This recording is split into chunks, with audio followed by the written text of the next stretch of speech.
Mary. We light this flame, honoring the doorways in our souls, the windows through which we gaze at one another, the balconies where we catch glimpses of sky, the thresholds we stand on this morning, wondering, hoping, fearing, dreaming. Thank you, John. Welcome, everyone. Our church stands on traditional village sites of Native American tribes and bands, including the Multnomah, Cathlamet, Clackamas, Chinook, Tualatin, Kalapuya, Malala, and many others. We honor these original caretakers who are among us still. So, welcome again to this Eastrose Fellowship, Unitarian Universalist worship. I am Reverend Katie Larcell, and I am your worship leader today. It is so very good to know that you are out there on YouTube, and I will look directly at you. There I am. And here in the congregation. And my Sangha, we call it Dirt Sangha and Sky Sangha. And you might consider making some changes like that to how you refer to the people that are out there in the sky, kind of, and the people that are here. So here are some quick reminders of ways to participate in the service. Listen closely, even if you come regularly, as our relationship with COVID changes over time, we end up changing the way we interact. On YouTube, if you want to share a joy or concern or an announcement, send us a note in the chat. We will collect all of them, and I will read them aloud later in the service. If you are here in the sanctuary, you can come up front, come up to the front of the congregation to share your joy and concern, and we have a table set up so you can drop your marble piece of glass into the water. If you are announcing in person, fill out an announcement form and put it in the collection basket. And finally, after the conclusion of this service, there will be a Zoom cafe conversation time for those online. We will give you instructions later. So now, would those who can stand easily, please do so. And let's direct our greetings to the camera by the clock on our back wall. That is our conduit to folks joining us online. Hello, welcome, good morning, buongiorno, buenos dias, konnichiwa, namaste.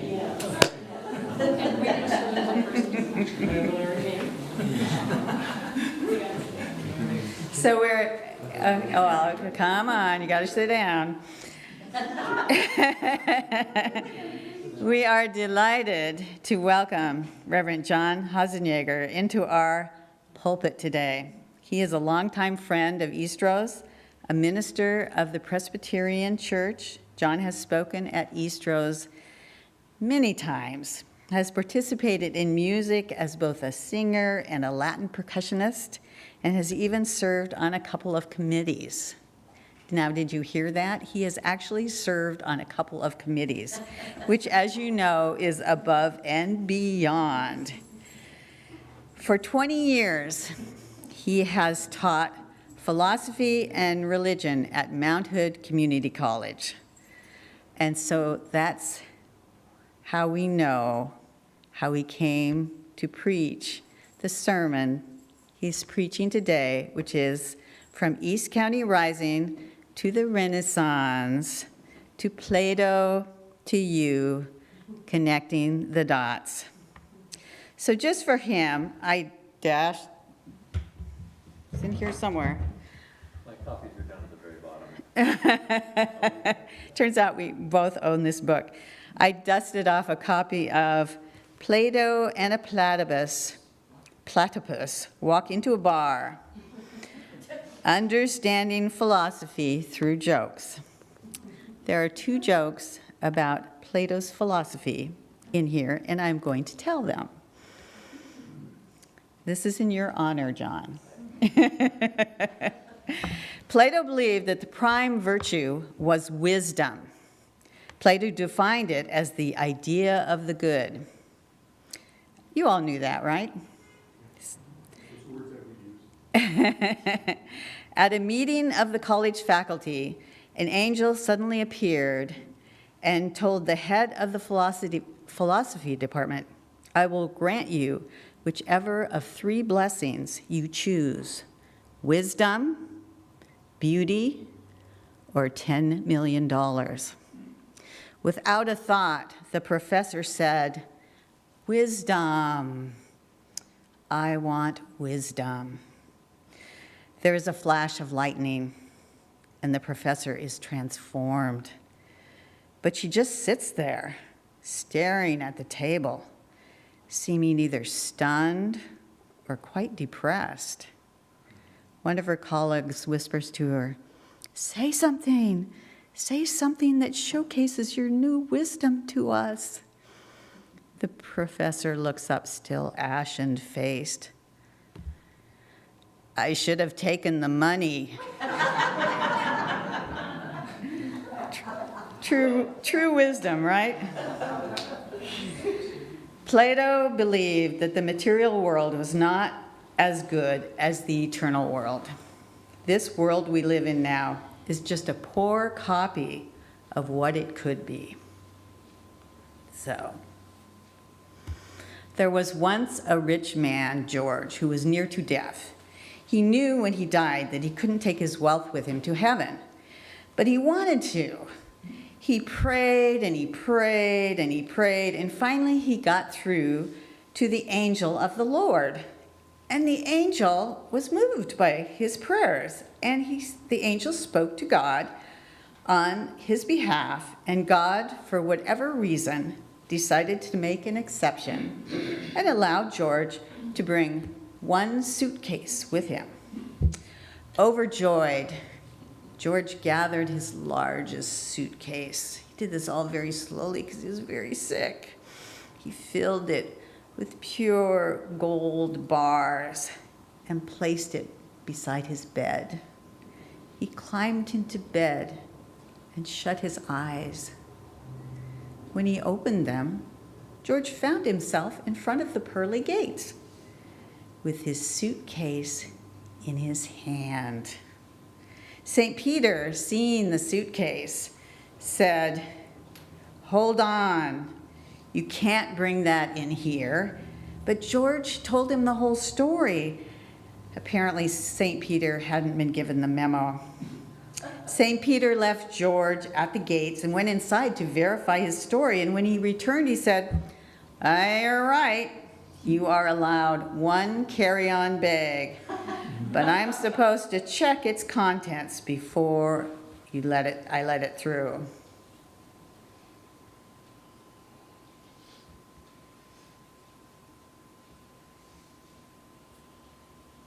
St. Peter opened the suitcase to inspect the worldly items that George found too precious to leave behind. And frankly, St. Peter just looked stunned. "What? You brought pavement?" I thought there might be a slow line of laughter as you figured it out. We can talk about it later if you still haven't figured it out. All right, so now we sing together. We'll be singing "Once in Every Soul and Nation."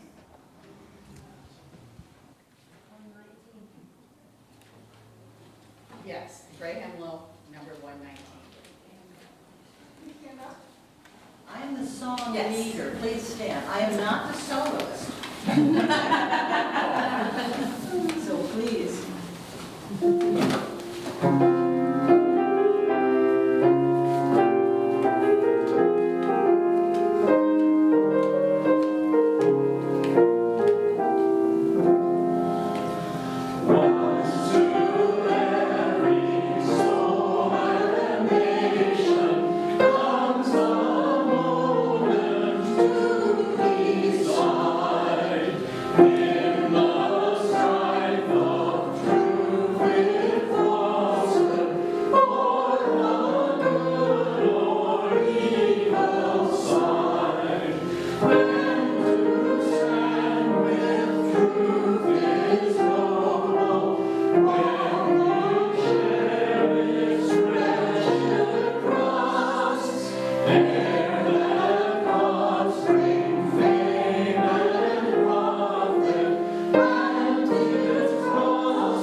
We will now receive your offering for the support of this religious community and its work in the world.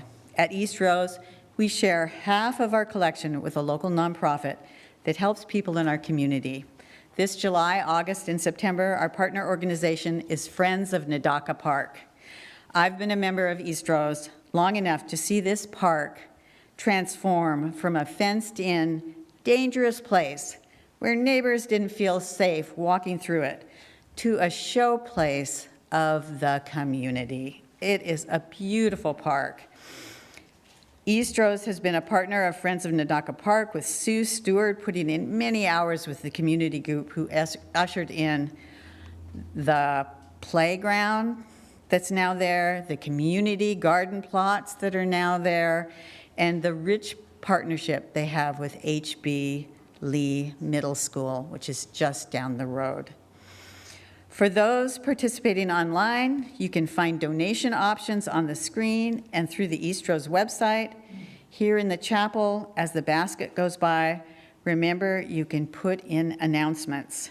First-time visitors, you are our guests. Please let the basket pass. Your presence today is your gift. The gifts of the congregation will be most gratefully received.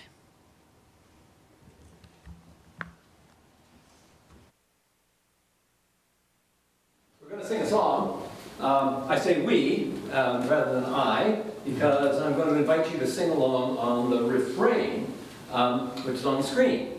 And it is a setting of a traditional canticle called the Magnificat, the song that Mary, the mother of Jesus, sings when she finds out that she is, what is it, Jean? Great with child. Great with child. And so naturally she sings a song about social revolution. I'm going to sing the refrain. Well, Mary's going to play the refrain all the way through. I'm going to sing it to you, and then you sing it back to me, and sing it again whenever I give you the signal, right? Okay, here we go.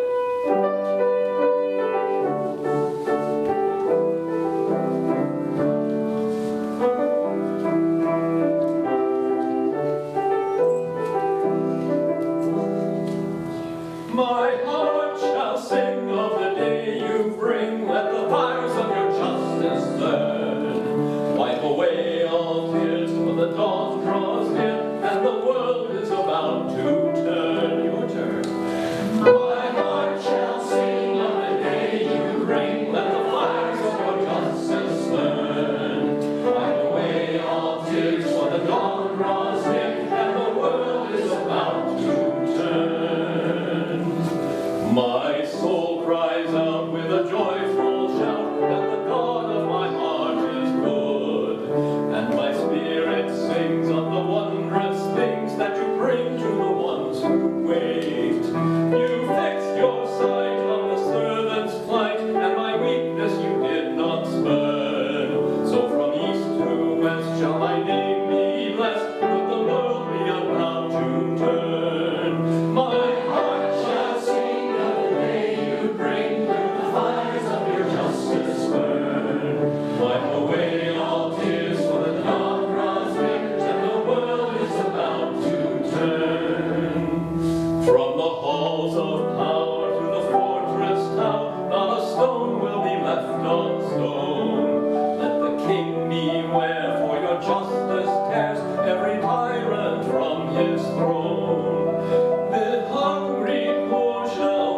no more for the food they can never earn. There are tables spread, every mouth be fed, for the world is about to turn. My heart shall sing of the day you bring, that the fires of your justice burn. Wipe away all tears, for the dawn draws near, and the world is about to turn. Though the nations rage from age to age, we remember who holds us fast. God's mercy must deliver us from the conqueror's crushing grasp. This saving word that our forebears heard is the promise which holds us bound, till the spear and rod can be crushed by God, who is turning the world around. My heart shall sing of the day you bring, that the fires of your justice burn.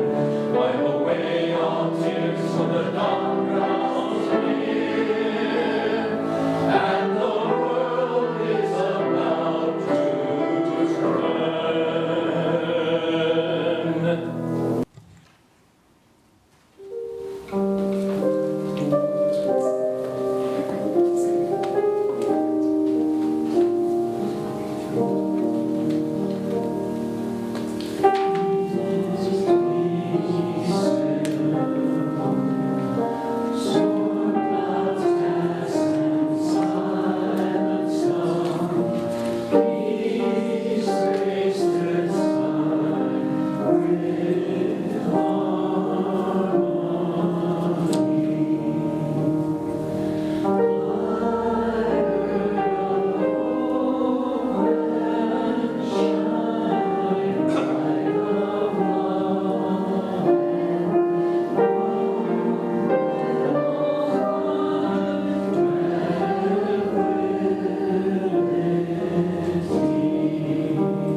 This off to make the microphoning easier.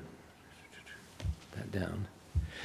In this reading, Socrates, if you remember from one of my last sermons, is the main speaker, but it's Plato doing the writing. He's explaining to his brother Glaucon that we all resemble captives who are chained deep within a cavern. You see it on the graphic here, right? Who yet do not realize that there is more to reality than the shadows we see against the wall. We're these people down in the lower left, okay? That's us.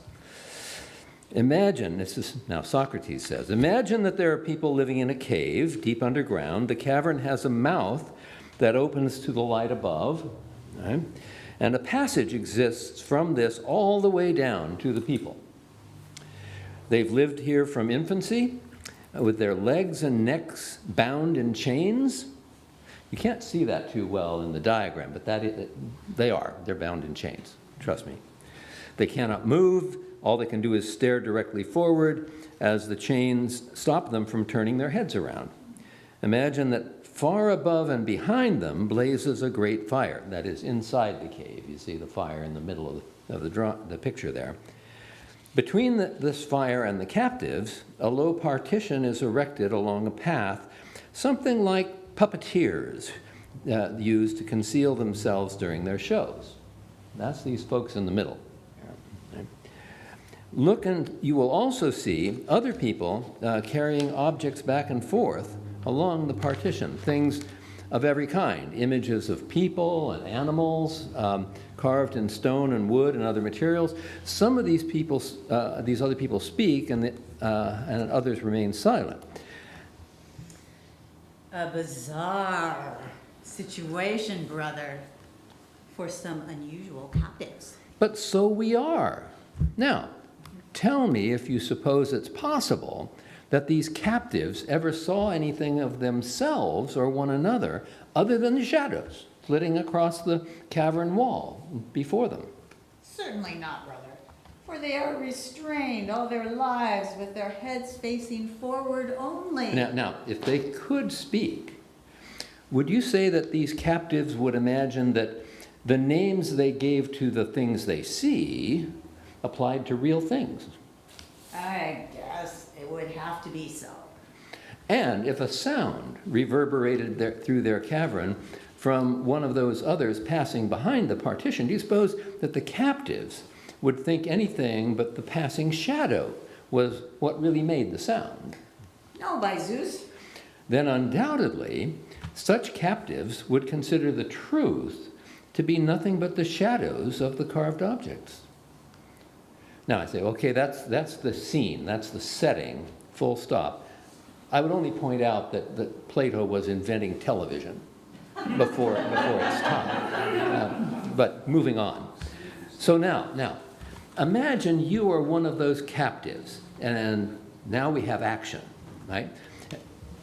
Imagine what would happen if you were released from your chains, set free from your shackles, and are made to stand up and turn around and look up at the fire. It's painful. What would be your reaction? If you were told that everything you'd formerly known was illusion, but now you are closer to reality, you see things that are more authentic, that you see more truly.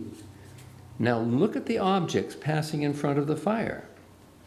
Wouldn't you still believe that the shadows you used to see were more real than the objects being shown to you now?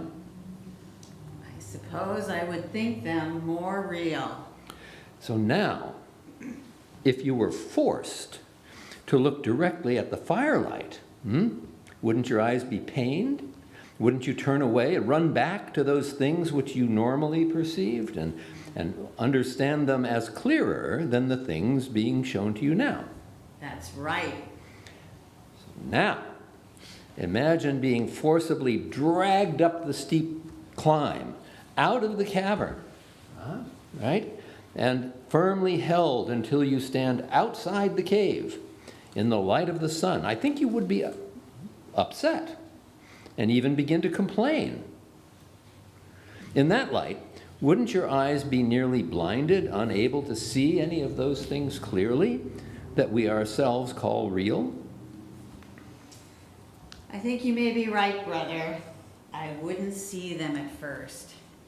It would take time, I suppose, to get used to seeing such things. It would be a painful process, but I think you might at last be able to gaze upon the sun itself in its own place, as it really is. That's the end of that reading. We'll come back to it because that's the way the story is usually told, stopping there. But there is more to it. We'll come back to that. Now we're reading from Aristotle, student of Plato, on contemplation as the best kind of life. Contemplation is the highest form of activity, since the intellect is the highest thing in us. Okay. And the objects with which the intellect deals are the highest things that can be known. The activity of the intellect constitutes complete human happiness. Such a life will be higher than the human level. The life of the intellect is divine in comparison with human life. So we ought, so far as possible, try to achieve immortality and to do all that a human may to live in accordance with the highest thing within us. Now, the life of moral virtue, on the other hand, is happy only in a secondary sense. For the moral activities are purely human, like justice, courage, and the other virtues we display in interacting with our fellows. Perfect happiness is some form of contemplative activity. The gods enjoy supreme happiness. But what sort of actions can we attribute to them? It is the act of contemplation. Therefore, among human activities, that which is most akin to the divine activity of contemplation will be the greatest source of happiness. Here ends the reading from Aristotle. I'm sure you all agree. Okay, now, somebody needs to stand by Phyllis to make sure she doesn't faint, but I'm going to go off script a little bit. She specifically asked me about this before the service started, and I gave her some lame answer, but I'm going off script because I need my own copy of that book that Katie showed before. But I wanted to have a moment of spontaneity, and I don't know if you all realize how much work goes into making this service run as smoothly as it does. All the leaders back there, John and Phyllis, and the leaders up here, Mary and Katie, they all produce these detailed scripts that get put together on Saturday morning. We were all on Zoom for that. Mary was here. So I'm doing a little something right now that was totally unplanned yesterday. But along the lines of the jokes that Katie shared earlier, I not only have a copy of Plato and a platypus walk into a bar, but I have with me the sequel. Aristotle and an aardvark go to Washington. Understanding political doublespeak through philosophy and jokes. Now, both of these books have jokes that go with the titles. The platypus one I decided was too offensive to feminist values to be told in this church. And if Katie wants to tell it, she's on her own. But here's the Aristotle one. So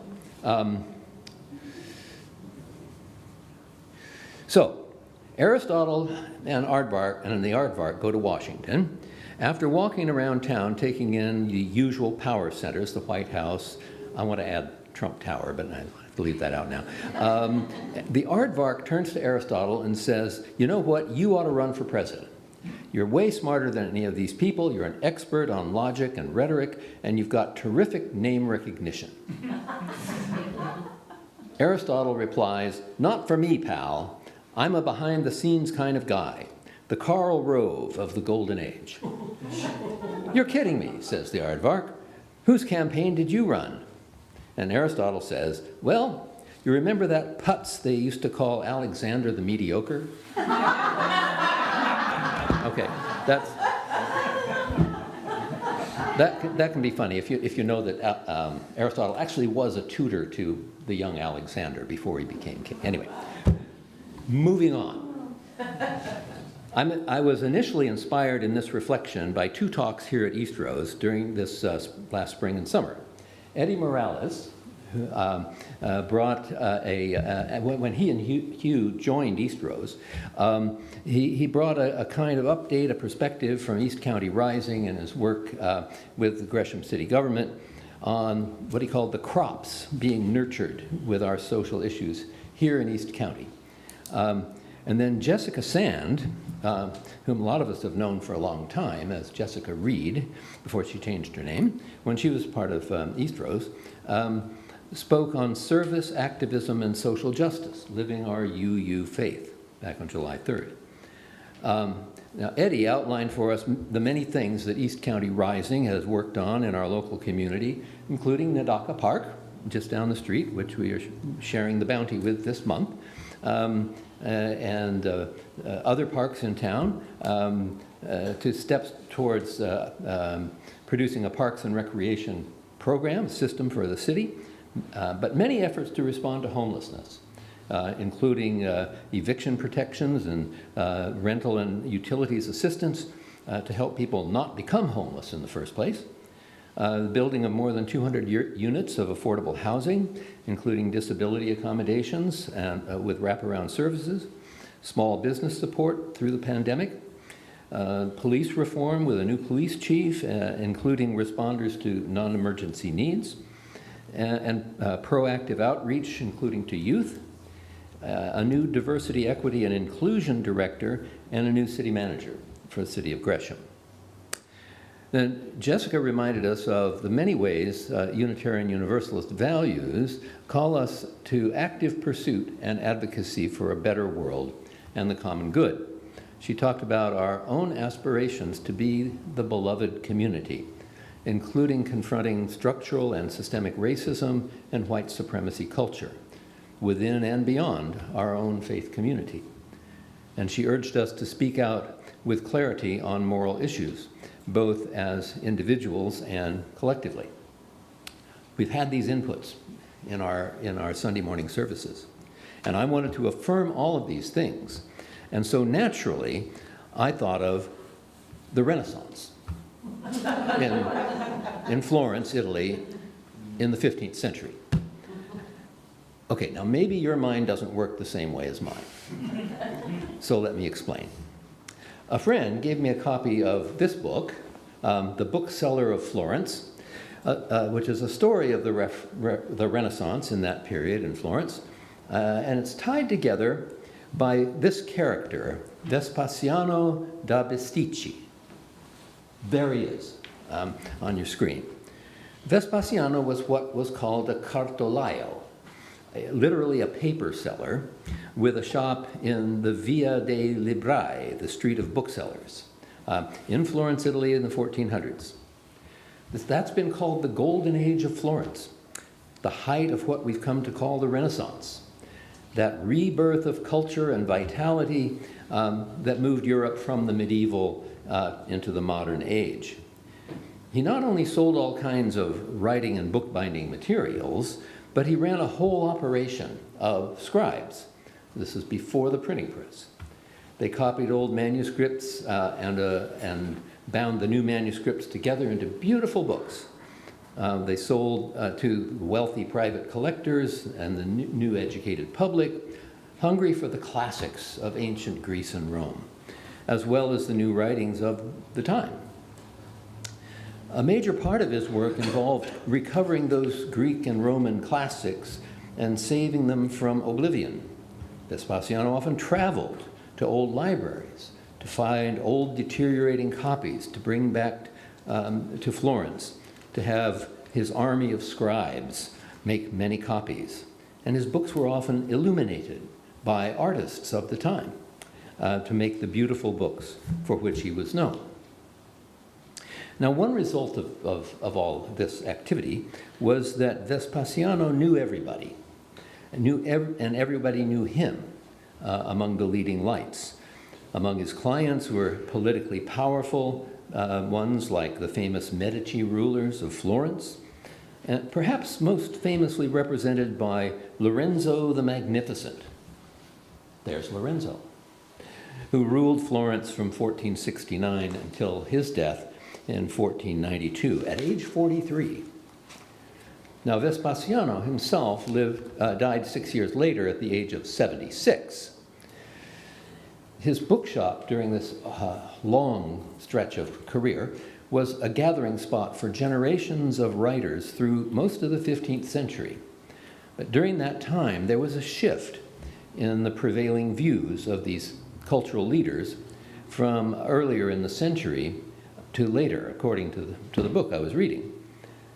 The earlier ones, and they're all called humanists, right, as recovering the culture of the ancients.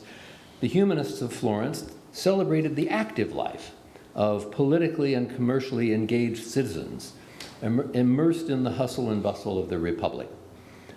They followed the spirit of the Roman writer Cicero, the ancient writer par excellence for that generation, in idealizing combining scholarship with patriotism and civic virtue. But later in that century, the influence of Plato and Aristotle supplanted this ideal of Cicero of the life of action, especially of engagement with one's local society. Aristotle, as we heard, famously held contemplation to be the best kind of life for human beings. And this next generation of humanists, in the last part of Lorenzo and Vespasiano's lives, were drawn into a mystical kind of contemplation, ascending to a divine realm of light and love, reminiscent of coming out of the cave, don't you think, by the late 15th century. Now, the leading figure that set this trend in motion was Marsilio Ficino. There's Marsilio. Ficino was the great scholar and translator of Plato. He was himself one of the main philosophers of his time. And at a time when Aristotle had become the official philosopher of the Catholic Church, Ficino wanted to make Plato the center. He settled in his country retreat outside Florence at Careggi, where he had his own academy for meditation and conversation. And soon, not only Lorenzo himself, but many of those who used to hang out at Vespasiano's shop in town could be found at Careggi with Ficino in retreat from the hustle and bustle, withdrawn from immediate involvement in the affairs of the volatile city. So, in terms of the allegory of the cave, Plato himself, there's a depiction of Plato from that time by the artist Raphael in the painting called The School of Athens.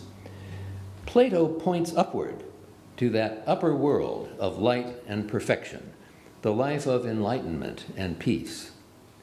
By the end of the 15th century, Ficino, the Plato philosopher, and Lorenzo seemed to want to leave the cave behind, to dwell in that upper world in a kind of bliss.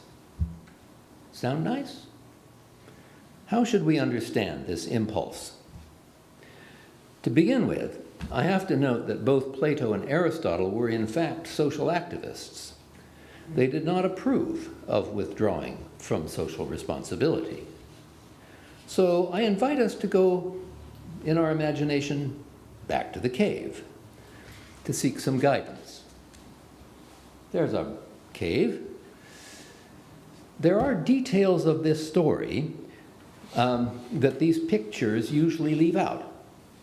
And I've always been curious about a couple of things with this picture. So let's ask two questions about it. How do any of the prisoners trapped in the shadow world, lower left of your diagram here, ever escape and make their way out of the cave? How do they get free in the first place? And two, what happens next? After the escapees get out of the cave and learn to see the things in that upper place, the objects in the light of day, eventually the sun itself.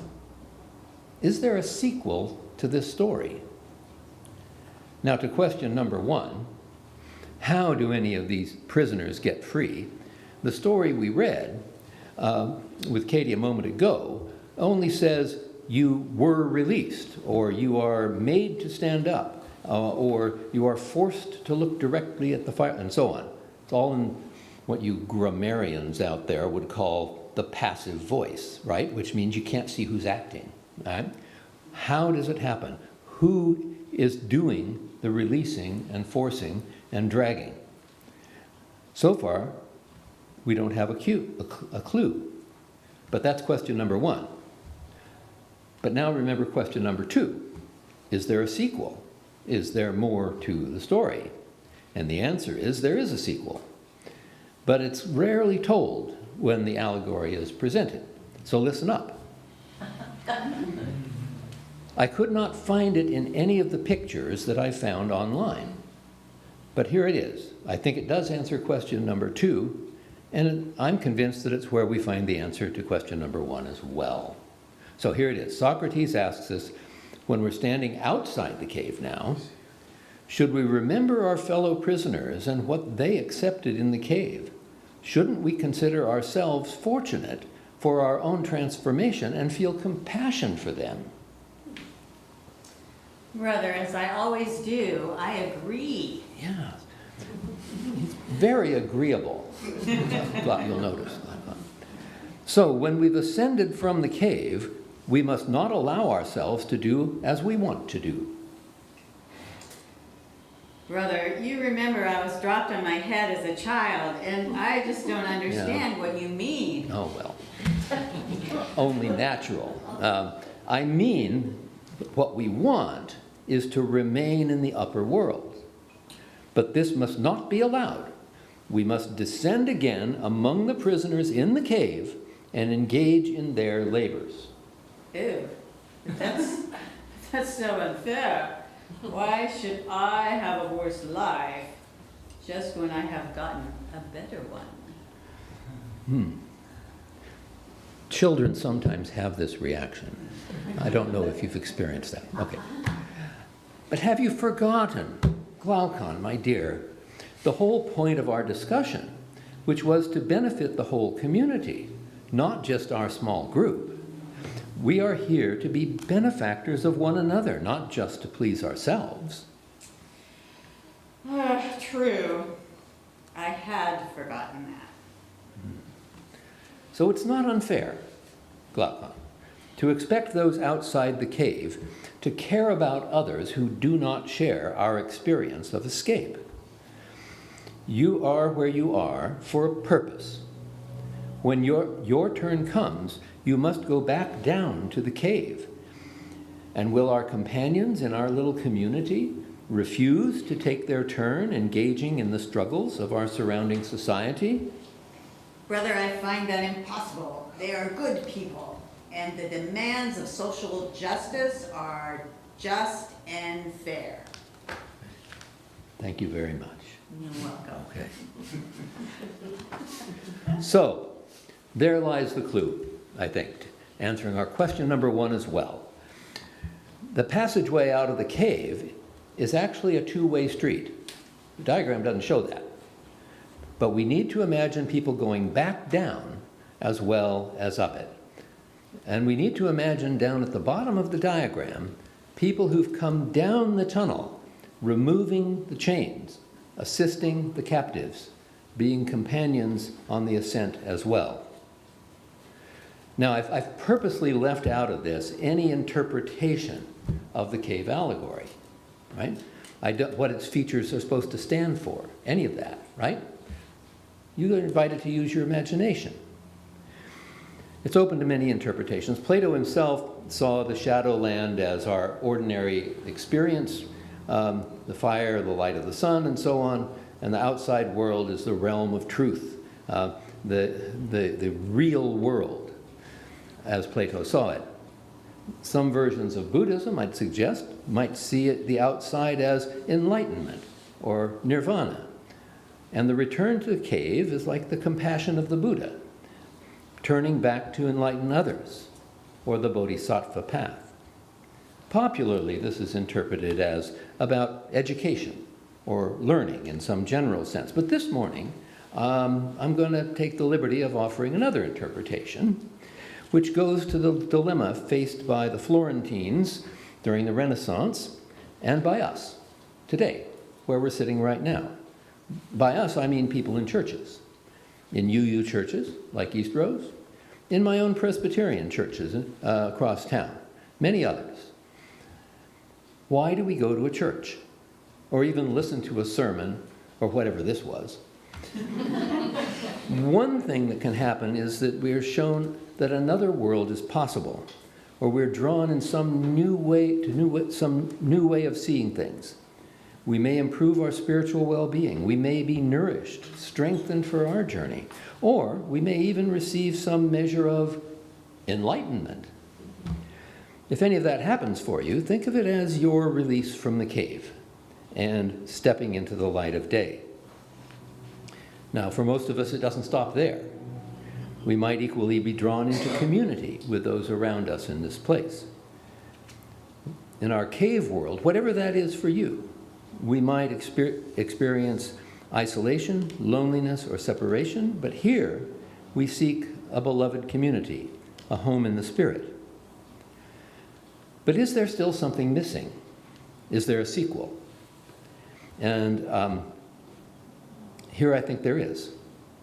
The spiritual problem, as I see it, is we've bought into that contemplative attitude that Aristotle advocates whenever we're in church. We're convinced, when we're in church at least, that the best kind of life for a human being is the life of contemplation, not the active life of justice and compassion, not the life of social action or service. Even if we see our spirituality as embedded in the community we think of first as our family or church, not the wider society. That may not be true for all of you.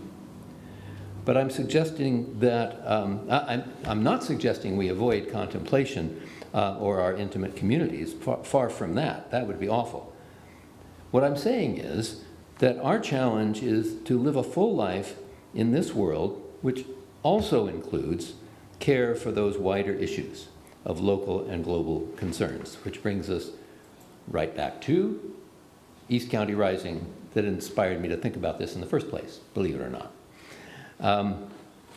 But finally, I just want to thank you all for indulging me this morning in my attempt to use a bit of humor and a bit of whimsy to draw you into hearing that call and making it part of your own journey.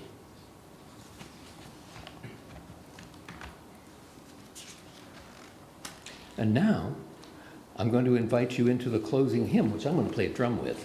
Mary's going to play it, and Jean is going to lead us.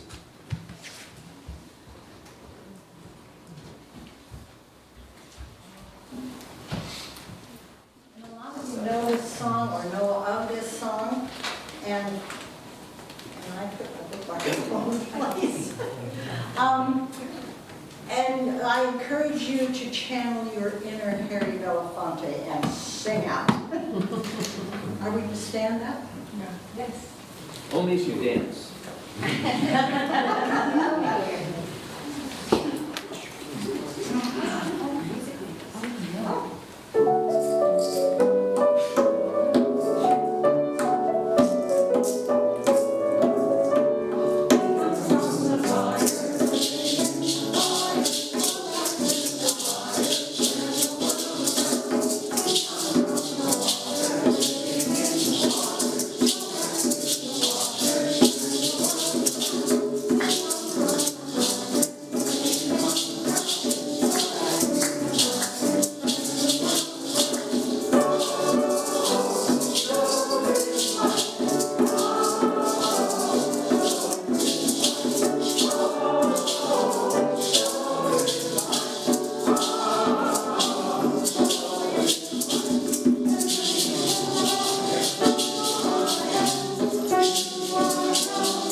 We extinguish this chalice flame, daring to carry forward the vision of this free faith that freedom, reason, and justice will one day prevail in this nation and across the earth.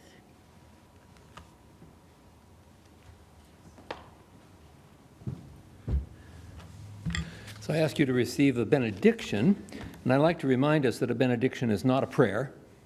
It's a good speaking, bene, good, dictio, speaking. It's a speaking of one human being to another, not a prayer. So this is the first part. There are two parts. The first part is called a charge.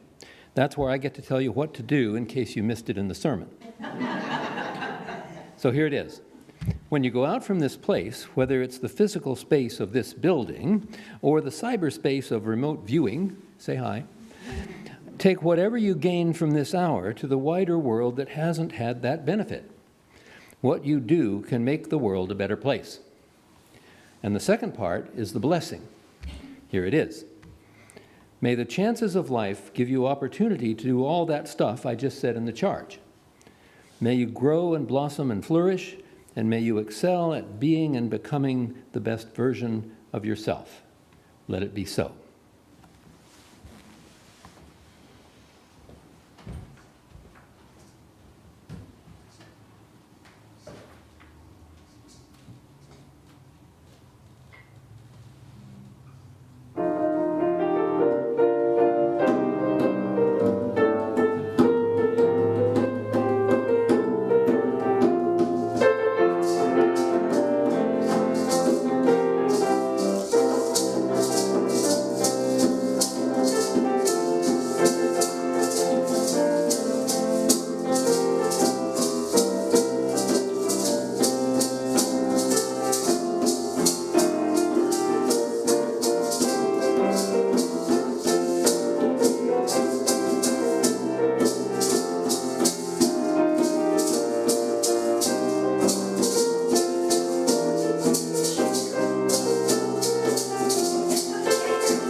Lovely.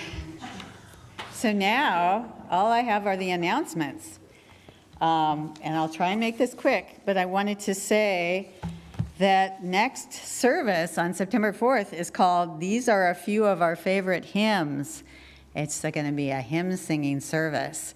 And just a little preview, you're going to be singing at least one Christmas song.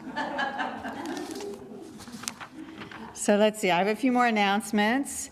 Linda Shaldak needs help weeding the peace garden, and she is concerned it will get overrun by weeds. Please call her to make arrangements, Linda. These announcements are all on the pedals. So if you hear them and you want to continue with them, please go to your pedals and find the phone numbers, etc. The greeters are once again active, and we would like a few more volunteers. It's fun, it's easy, and worthwhile. Lynn is who you will talk to. We are planning a family-friendly blueberry gleaning party at the Phelps Blueberries U-Pick Farm in Gresham. It will take place at the end of the harvest season in the second half of September. We appreciate this generous offer to share their bounty with Snowcap. What a fun-sounding thing. We will need volunteers to pick, wash, freeze, and pack blueberries. We will also need containers for transporting the berries. If you're interested in participating, there's a link in your petals. Next week will be the 100th anniversary of Norbert Capek's Norbert Shawpeck's first flower ceremony, and a group of UU professionals are undertaking the planning of a commemoration. This will likely include the creation of ritual liturgy and worship elements to share with you worldwide with UU congregations, that we may all celebrate this momentous anniversary together spiritually. Amen to that. Another hike with Eric is at 9 o'clock on Wednesday. We're going to be going to beautiful Lackmus Lake. We meet up at Eastrose at 9 o'clock on Wednesday. And there's going to be a big neighborhood yard sale on Saturday, September 10th, here at the Fellowship, 9 to 3.